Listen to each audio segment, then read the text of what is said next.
Tonton video ini sampai selesai agar Anda tidak gagal paham.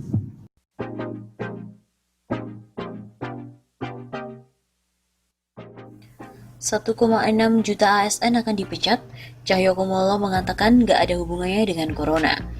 Rencana pemecatan 1,6 juta aparatur sipil negara atau ASN oleh Kementerian Pendayagunaan Aparatur Negara dan Reformasi Birokrasi atau Kemenpan RB bukan karena pandemi COVID-19.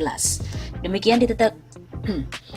ditegaskan oleh Menpan RB Cahyokumolo yang mengaku tak akan sembarangan memecat para ASN. Ia juga memberikan tolak ukur untuk bisa memecat jutaan ASN tersebut dengan melihat produktivitas kerjanya. Tidak ada hubungannya pemecatan PNS dengan wabah COVID-19, ujar Cahyokumolo kepada wartawan pada hari Rabu 8 Juli. Dasar pemecatan ASN, lanjut Cahyo, berdasarkan ketentuan atau peraturan perundang-undangan yang berlaku, seperti Peraturan Badan Kepegawaian Negara atau BKN tahun 2020 yang telah disahkan pada 8 April yang lalu. Rencana pemecatan 1,6 juta ASN dikarenakan terdapat pelanggaran hukum yang dilakukan dan telah memiliki keputusan hukum tetap dan mengikat. PNS dipecat kalau ada keputusan hukum yang bersangkutan bersalah, seperti korupsi, narkoba, pembuatan yang melanggar, dan sudah ada keputusan hukum tetap. Pungkas mantan Mendagri ini. Merujuk pada Peraturan Badan Kepegawaian Negara tahun 2020 nomor 3 tentang pemberhentian pegawai bagi yang tidak produktif dalam bekerja disebutkan ASN atau PNS yang tidak memenuhi target kinerja dapat diberhentikan. PNS yang tidak memenuhi target kinerja diberhentikan dengan hormat tidak atas permintaan sendiri sebagai PNS. Demikian isi petikan peraturan tersebut. ASN yang tak produktif diberhentikan, seperti apa aturannya? Pemerintah telah menegaskan akan memberhentikan aparatur sipil negara atau ASN yang tidak produktif selama menerapkan bekerja dari rumah atau work from home dalam masa pandemi virus corona atau COVID-19. Namun bisakah ASN tersebut diberhentikan? Dalam Undang-Undang Nomor 5 Tahun 2014 tentang Aparatur Sipil Negara, terdapat beberapa pasal yang mengatur mengenai pemberhentian pegawai negeri sipil atau PNS. PNS yang penilaian kinerjanya tidak mencapai target kinerja dikenakan sanksi administrasi sampai dengan pemberhentian sesuai dengan ketentuan peraturan perundang-undangan. Sebut pasal 77 ayat 6 undang-undang tersebut. Selain itu, aturan pemberhentian ASN ini juga terdapat dalam pasal 87.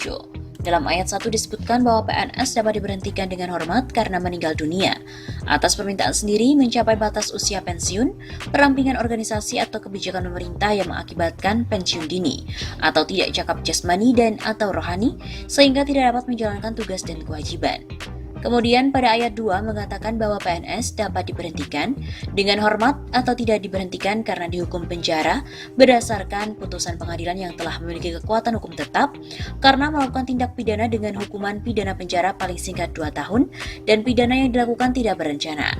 Sementara pada pasal 87 ayat 3 menyebutkan PNS diberhentikan dengan hormat tidak atas permintaan sendiri karena melakukan pelanggaran disiplin PNS tingkat berat. Adapun dalam peraturan pemerintah PP nomor 11 tahun 2017 tentang manajemen pegawai negeri sipil juga terdapat aturan mengenai beberapa skema pemberhentian PNS dan penanganannya. Dalam PP yang ditandatangani Presiden Joko Widodo pada 30 Maret 2017 disebutkan antara lain skema-skema pemberhentian atas permintaan sendiri karena mencapai batas usia pensiun dan karena perampingan organisasi atau kebijakan pemerintah. Sebelumnya, Menteri Pendayagunaan Aparatur Negara dan Reformasi Birokrasi, Menpan RB Cahyokumolo berencana untuk memangkas ASN yang tidak produktif. Perlu strategi untuk mengurangi yang tidak produktif ini secara bermartabat, ujar Cahyo kepada wartawan. Cahyo juga menyebutkan banyaknya ASN yang tidak produktif dapat dilihat selama masa bekerja dari rumah atau work from home selama pandemi COVID-19. Mereka tidak bisa menyelesaikan pekerjaan yang menjadi tanggung jawabnya. Menpan RB Cahyokumolo tengah menyusun strategi untuk memangkas ASN yang tidak produktif. Cahyo menyebut banyaknya ASN yang tidak produktif dapat dilihat selama masa bekerja dari rumah saat pandemi. Mereka tidak bisa menyelesaikan pekerjaan yang menjadi tanggung jawab. Kelompok yang produktif dalam masa WFH ini menjadi overload. Mereka terpaksa mengerjakan pekerjaan yang tidak bisa diselesaikan oleh kelompok yang tidak produktif tadi. Ia menilai Indonesia memang kelebihan ASN yang tidak diperlukan, tetapi kekurangan tenaga yang dibutuhkan. Too many but not enough. Perlu perubahan drastis dalam format kebutuhan kompetensi untuk rekrutmen ke depan, ujar politisi PDIP ini. Oleh karena itu, Cahyo mengaku terus berkoordinasi dengan Badan Kepegawaian Negara untuk mencarikan solusi. Kedua instansi ini sepakat untuk merumuskan ulang sistem manajemen ASN sesuai dengan tatanan kenormalan baru. Jika komposisi dan kompetensi sudah akurat dan jumlah total ASN sudah tepat, maka remunerasinya juga akan bisa meningkat secara signifikan, ucap Cahyo. Selain itu, Menpan RB juga mengatakan akan melakukan reformasi birokrasi di lingkup ASN. Targetnya pada Desember 2020, reformasi birokrasi ASN ini harus selesai sesuai dengan keinginan Presiden Joko Widodo. Cahyo menyebutkan ada 20% PNS bagian administrasi dari total 4,2 juta lebih pegawai akan segera diberhentikan. Sebanyak 20% pegawai tersebut dinilai tidak produktif dalam bekerja. Namun tetap saja bagi dirinya memberhentikan PNS tidaklah mudah. Kita nggak bisa, Pak, memberhentikan 1,6 juta tenaga yang dianggap tanda petik ini, tenaga administrasi yang mungkin 20% tidak produktif itu nggak bisa. Katanya dalam penyampaian rapat dengar pendapat RDP dengan Komisi 2 DPR RI, Senin 6 Juli. Meskipun sulit, dalam peraturan BKN atau Badan Kepegawaian Negara nomor 3 tahun 2020 yang telah disahkan pada 8 April lalu, telah diatur tentang pemberhentian pegawai bagi yang tidak produktif. Hal ini telah diatur pada pasal 32 dalam peraturan BKN. PNS yang tidak memenuhi target kinerja diberhentikan dengan hormat tidak atas permintaan sendiri sebagai PNS. Target kinerja yang dimaksud pada pasal 32 ayat 1 ini dituangkan dalam sasaran kinerja pegawai atau SKP yang akan dilakukan penilaian kinerja setiap tahunnya.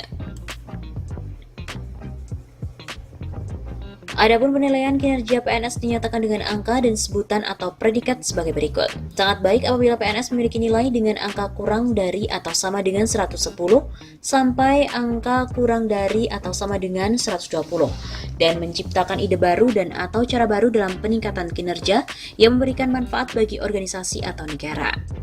Baik apabila PNS memiliki nilai dengan angka lebih dari 90 sampai angka kurang dari atau sama dengan 120. Cukup apabila PNS memiliki nilai dengan angka lebih dari 70 sampai dengan angka sama dengan 90. Kurang apabila PNS memiliki nilai dengan angka lebih dari 50 sampai angka sama dengan 70. Sangat kurang apabila PNS memiliki nilai dengan angka kurang dari 50. Regulasi itu menjelaskan selama 6 bulan PNS tersebut diberi kesempatan memperbaiki kinerja. Namun jika tidak ada perubahan setelah masa yang diberikan, maka terus harus melakukan uji kompetensi ulang. PNS tersebut diberikan kesempatan selama 6 bulan untuk memperbaiki kinerjanya. Dalam hal PNS tidak menunjukkan perbaikan kinerja sebagaimana dimaksud pada huruf A, maka PNS bersangkutan harus mengikuti uji kompetensi kembali. Bila setelah mengikuti uji kompetensi PNS tersebut justru tak memenuhi standar kompetensi jabatan, dapat dipindahkan pada jabatan lain yang sesuai dengan kompetensi yang dimiliki atau ditempatkan pada jabatan yang lebih rendah sesuai dengan ketentuan peraturan perundang-undangan. Dalam hal tidak tersedia jabatan lain yang sesuai dengan kompetensi yang dimiliki atau jabatan lebih rendah yang lowong sebagaimana dimaksud pada huruf C, PNS ditempatkan sementara pada jabatan tertentu dalam waktu paling lama 1 tahun. Jelas peraturan tersebut. Pada akhirnya setelah 1 tahun tidak tersedia lowongan jabatan sesuai dengan kompetensinya, maka PNS tidak produktif atau mendapatkan penilaian kinerja dengan predikat kurang atau sangat kurang akan diberhentikan secara hormat. Ketentuan sebagaimana dimaksud pada ayat 4 berlaku sejak peraturan pelaksanaan dari peraturan pemerintah yang mengatur mengenai penilaian kinerja PNS diundangkan. Demikianlah penutup dari regulasi tersebut.